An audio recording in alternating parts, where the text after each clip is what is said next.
everyone, it's Karen here from Fizzy Fairy. I'm going to show you a couple of moulds today. They are resin moulds. They are professional quality moulds. As you can see, they're really hard. They are not 3D printed. They are cast and then hand finished. So you get a nice smooth finish. They're sturdy. You can use them in hot water. You don't have to worry about a lot of the issues that you get with the 3D printed or the plastic moulds. So I've got two here to show you. This one, you can see I've actually made a bunch of moulds this morning. This is a 2.25 round. It's really simple. You have an outer case, a top and a bottom. You just pop one of the pieces in, fill it with your mix. I usually put embeds in these, but just for demonstration purposes, I'm not going to today. Literally rub it over with your hand. Don't pack it too tight. You really do not need to pack these tight. Pop the lid on, get your press. I'll do it this way because hopefully you can see it properly then. And just pop that under, line it up and push down with the press, lift up, take it out. Then you're done. When you buy a press, it comes with one of these really handy extractor tools. So all you do is you put that down, push your mould on top and push down like this. Oops. And there you have it. So take your top off.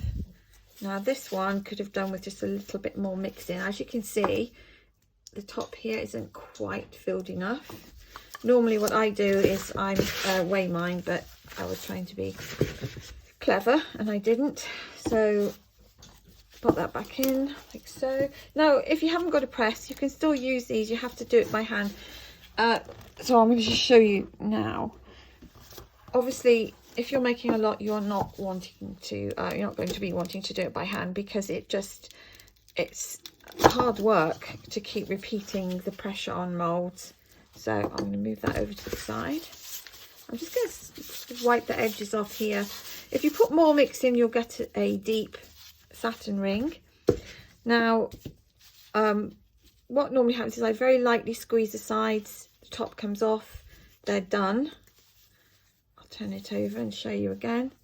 If you find that you get an airlock in these, you can very gently tap, and I mean gently, right on the top, like so.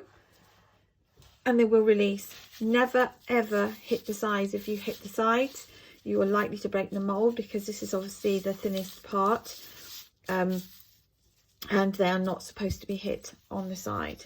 So there you go, lovely bath bomb. I'm just going to put that on one side now.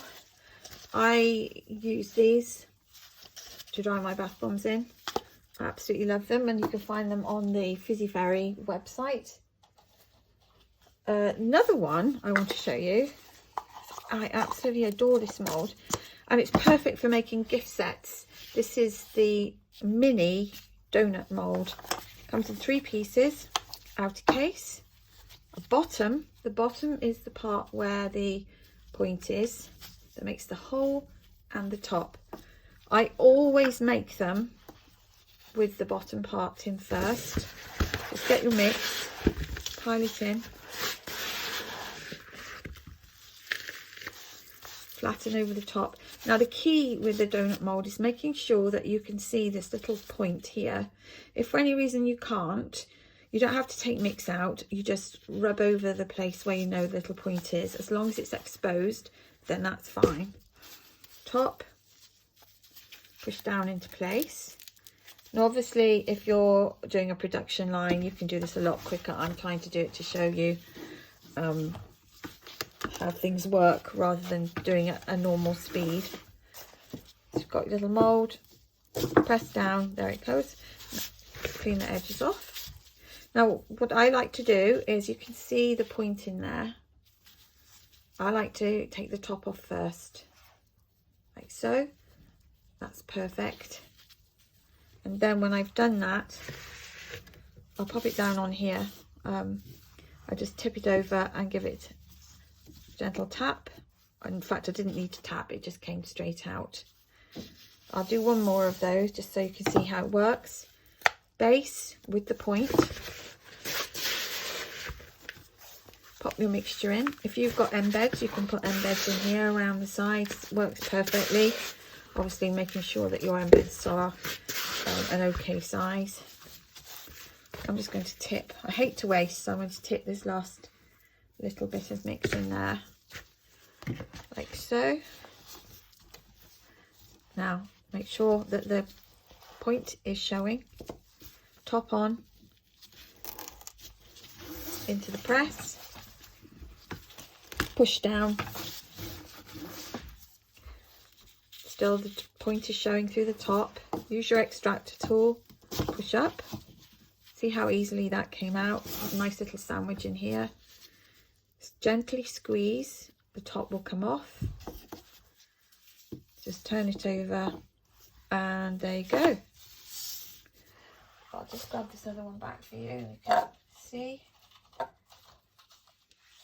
So it's that easy. It really, really is that easy to use the moulds. They're great quality. They are for professional makers, but smiley face here, I just noticed. Anyone can use them, beginners not. And any tips or hints to give you: make your mix slightly damper than you would normally. That's the one thing I would say, to hold its shape. And if it gets stuck in the mould, it doesn't often do that, but if it does, it's because there's an airlock, and the airlock seems to sort of form inside here. Then literally just lightly tap a couple of times on the top, and then it should come out. Your bath bomb will come out. If you have any questions, feel free to message me at fizzyfairy@btinternet.com, and thank you very much for watching.